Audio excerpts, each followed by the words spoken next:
We are living in a time where people speak endlessly yet understand themselves very little.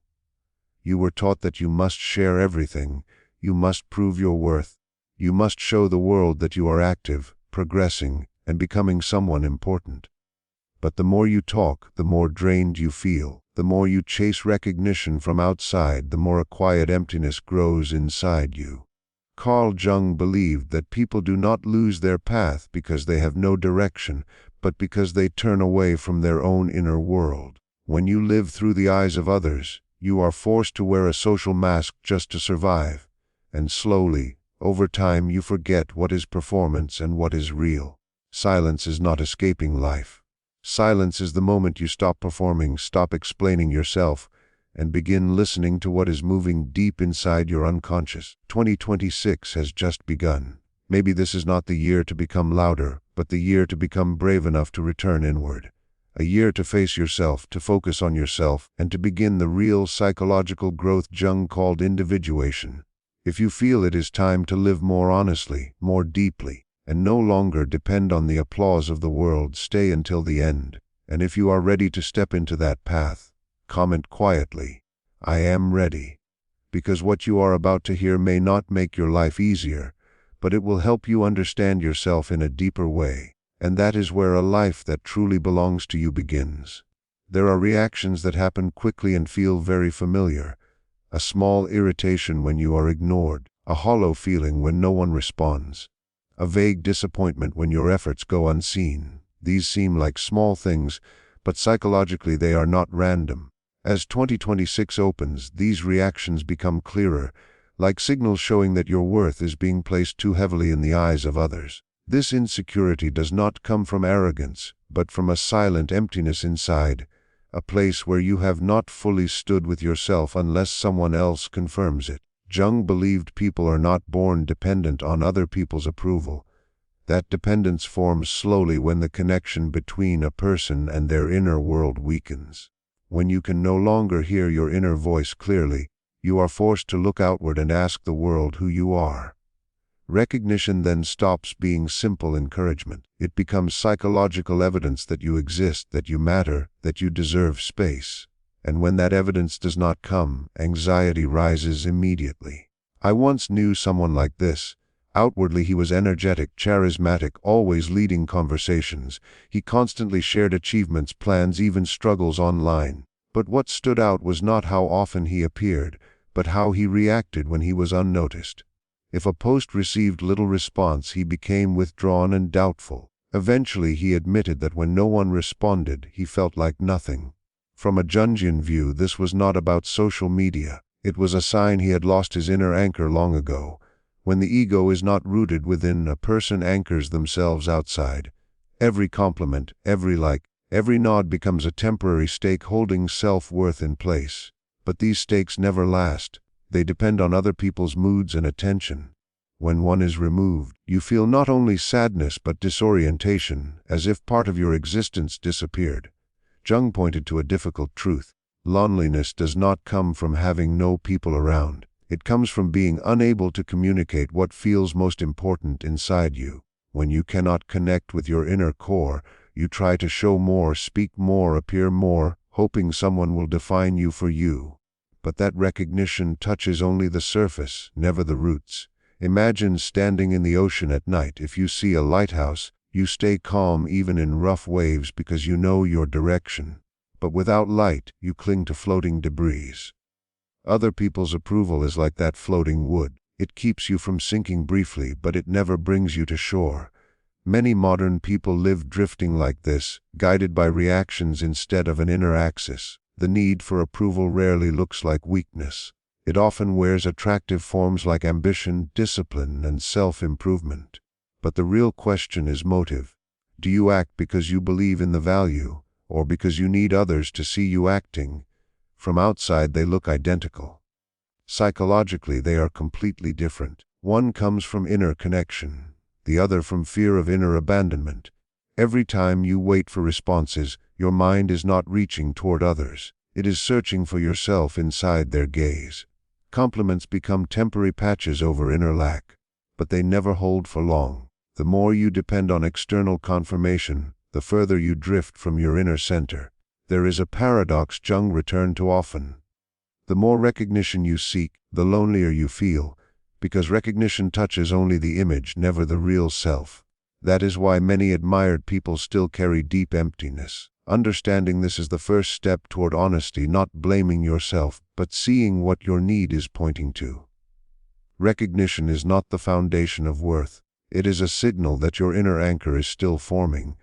As you move through 2026, the lesson is not to be seen more, but to become steady enough that you do not need constant confirmation. That is where the real journey begins. When you begin realizing this, a strange feeling appears. You care less about approval, yet you no longer know who you are without playing roles. Here Jung introduces the persona, the social mask. The persona is not immoral. It is necessary. You cannot enter society with raw emotion and instinct. You need a role that fits, but tragedy begins when you forget it is a mask. Jung said the persona is what you are not, but what you and others believe you are. The danger is not society misunderstanding you. It is you living according to that misunderstanding. You defend titles, roles, and images more fiercely than your real feelings. Like the mythic Loki, the shape-shifter who adapted endlessly until he lost his true form, a person who lives too long in roles loses inner stability. Adaptation is necessary. Losing yourself is not. This is why people feel exhausted without physical labor. They are tired from maintaining an image. The persona demands energy. It controls words, emotions, reactions. When it expands, the real self is pushed backstage. Repressed feelings accumulate, later appearing as irritability, emptiness, or loss of direction. Society rewards the mask. But maturity is not perfect performance. It is staying connected to the living self inside.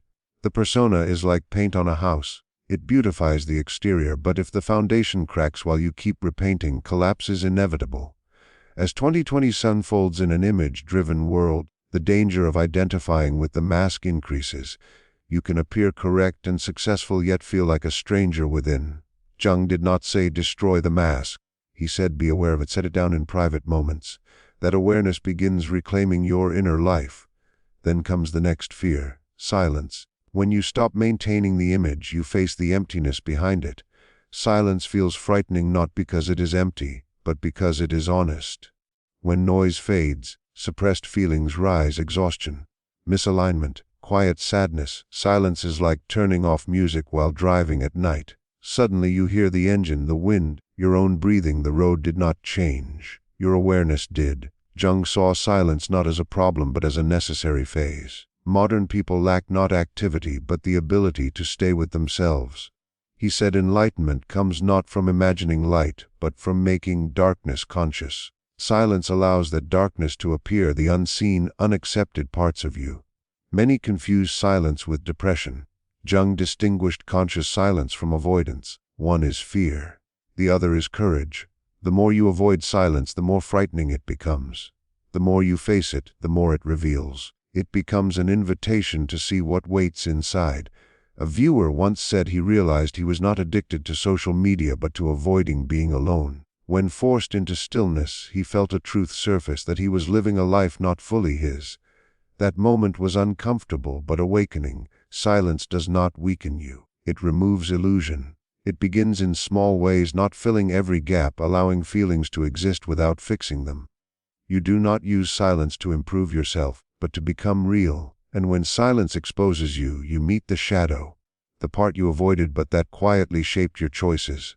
The shadow is not evil. It is everything you denied to be accepted: swallowed anger, hidden vulnerability, suppressed desire. It can also contain power, creativity, and strength you feared expressing. Jung warned that what is unconscious controls you. Until you make it conscious, you will call it fate. The shadow is like a ship's rudder beneath water. You think you steer, but unseen forces guide direction. Facing the shadow requires honesty. Admitting envy, fear, craving, denial gives it more power. Integration means awareness, not indulgence. When you see your drives clearly, they no longer rule you. Choice becomes possible. Consciousness expands, and so the journey reaches a quiet conclusion. Focus on yourself and live in silence. Not ego obsession, but reclaiming scattered energy. When you stop performing, reacting, proving, energy returns inward. You speak less, but your words carry weight. Presence replaces noise.